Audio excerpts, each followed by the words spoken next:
She's, my wife is very, very beautiful. I tell her that every morning.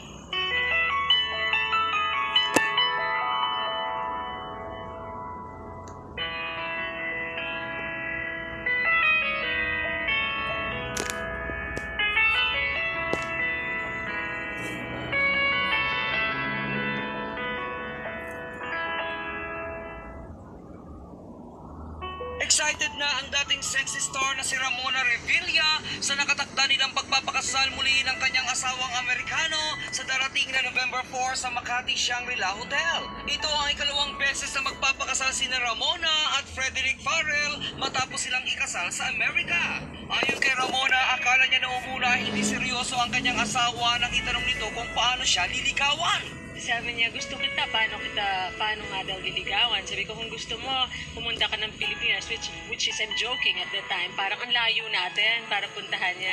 And then, 2009, Feb, dumating siya rito. Pinangatawanan niya, pumunta siya, lumipad siya, pumunta dito. From then, naging kami na.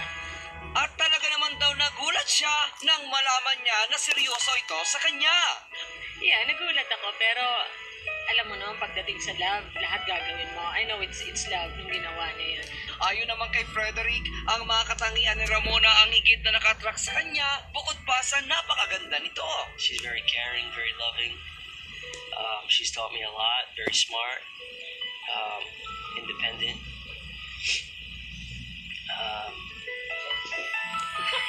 Yeah, but that's the first quality everybody says about you, you know?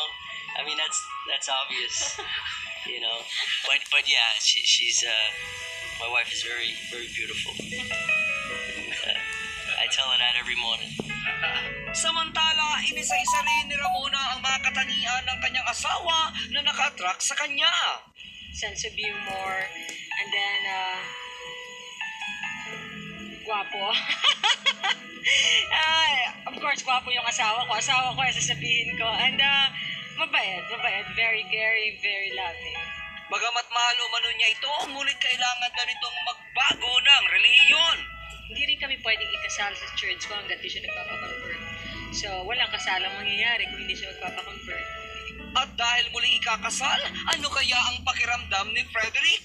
I feel like the luckiest man every morning. So